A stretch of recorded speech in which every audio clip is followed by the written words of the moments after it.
Iran ने Israel पर सीधा हमला कर दिया है। ईरान ने इसराइल पर 200 से ज्यादा मिसाइल और ड्रोन दागे हैं। ईरानी सेना ने इसे ऑपरेशन 2 प्रॉमिस नाम दिया है। हालांकि इनमें से कईयों को या तो अमेरिका या फिर इसराइल की आयरन ड्रोन प्रणाली ने मार गिराया है। इसराइल के कई शहरों में सायरन की आवाजें सुनाई दे रही हैं और सेना को अलर्ट रखा गया है। इजरायली प्रधानमंत्री बेंजामिन नेतन्याहू ने कहा, देश के डिफेंस सिस्टम को काम पर लगा दिया गया है। हम किसी भी तरह की स्थिति के लिए तैयार हैं, चाहे रक्षात्मक हो या आक्रामक। इजराइल राष्ट्र मजबूत है, सेना मजबूत है, जनता मजबूत है। घटनाक्रम पर भारत के विदेश मंत्रालय ने कहा, ईरान इजराइल के बीच बढ़ता विवाद क्षेत्र की शांति और सुरक्षा के लिए खतरा है। हम तुरंत तनाव खत्म करने और हिंसा को रोकने की अपील करते हैं।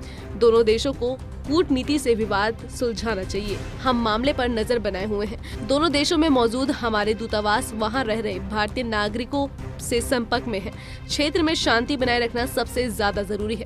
भारत और इजराइल पक्के दोस्त हैं। इसी वजह से इस जंग के दौरान ईरान ने एक पानी के जहाज को बंधक बना लिया है, जिसमें 17 भारतीय नागरिक हैं। इजरायली सेना के प्रवक्ता रियर एडमिरल डेनियल हगारी ने कहा, अपने सहयोगियों और साझेदारों के साथ हम इजरायली राष्ट्र और उसकी जनता की रक्षा करने के लिए पूरी ताकत से लगे हुए हैं। उन्होंने बताया कि इजराइल में कुछ मिसाइलें आकर गिरी हैं, जिससे एक सैन्य अड्डे को मामूली नुकसान पहुंचा है और किसी की जान नहीं गई है। दक्षिणी अरब क्षेत्र में एक 10 साल की बच्ची मलबा गिरने से घायल हुई है। डेनियल हगारी ने कहा, ईरान ने ईरानी जमीन से इजराइल पर सीधे हमला शुरू किया है। इजराइल की ओर आ रहे ईरान के किलर ड्रोन्स पर हम नजर रख रहे हैं, जिन्हें ईरान भेज रहा है। दरअसल इजरायली सेना ने 1 अप्रैल को सीरिया की राजधानी दमिश्क में ईरान के वाणिज्य दूतावास पर हमला किया था। इस दौरान हवाई बमबारी में दूतावास की एक इमारत को पूरी तरह नष्ट हो गई थी। इस हमले में ईरान के 7 वरिष्ठ सैन्य अधिकारी मारे गए थे। इसके बाद ईरान के सर्वोच्च नेता आयतुल्ला अली खामनेई ने कहा था कि हमला करने के लिए इजराइल को दंडित किया जाएगा। इसके बाद ईरान ने इजराइल पर हमला कर दिया। मैं समझता हूँ कि तनाव बढ़ेगा, इससे भारत के ऊपर सीधा असर पड़ता है। पहली बात तो ये कि तेल के दाम बढ़ जाएंगे। अभी जो तेल के दाम हैं वो लगातार इस साल तकरीबन $18-19 बढ़ चुका है। उसके अलावा पिछले कुछ दिनों के अंदर $2 से $3 दाम बढ़े हैं दोनों के। एक तरफ तो फिर उसके अलावा ये भी है कि अगर इसी तरह रहा तो $100 से ज़्यादा पहुंच जाएगा तेल की कीमत, जो कि सीधा भारत की इकोनॉमी के ऊपर असर करता है, इसलिए कि भारत एक बड़ा तेल का कंज्यूमर है, खरीदार है। दूसरी बात ये कि भारतीय मूल के लोग बड़ी संख्या में खाड़ी के देशों में रहते हैं। लगभग 70 लाख से भी ज़्यादा लोग हैं जो खाड़ी में इस समय होंगे। फिर उसके अलावा वो वहाँ से लगभग $30-35 बिलियन हर साल रेमिटेंसेस भेजते हैं, जो वहाँ कमाते हैं, ज़्यादातर यहाँ भारत में पैसा भेजते हैं।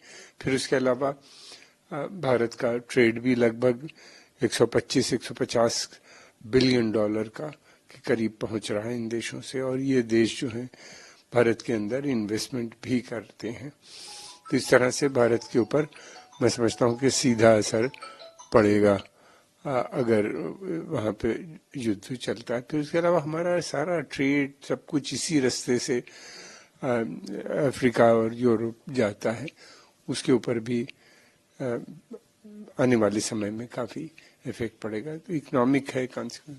दूसरी बात ये कि ये क्षेत्र भारत से बहुत करीब है और हमारा इससे बड़ा घनिष्ठ संबंध है। भारत की हमेशा चाहता है कि यहाँ पे अमन शांति बनी रहे। ईरान के साथ भारत के बड़े अच्छे संबंध रहे हैं और ये आज से नहीं है, बल्कि हमारा सिविलाइजेशनल टाइज है ईरान के साथ कहा जाता है। और दूसरी बात ये कि ईरान हमारा पड़ोसी देश होता था आज़ादी से पहले, और हमने ये भी देखा है कि इससे पहले भी जब भी कोई भारत का सेलर उनकी हिरासत में आया है तो उसको उन्हीं ने क्वेश्चनिंग करके कुछ समय के बाद छोड़ा है। मैं समझता हूँ इस बार भी हमारे विदेश मंत्रालय या NSA जो है उनको इन 17 भारतीयों को वापस लाने में जल्दी ही सफल हो जाएंगे। बहरहाल पहले यूक्रेन और रसिया की जंग, फिर इजराइल और हमास की जंग के बीच एक और जंग ईरान और इजराइल के बीच शुरू हो गई है, जो कि वैश्विक महायुद्ध के सीधे सीधे संकेत है।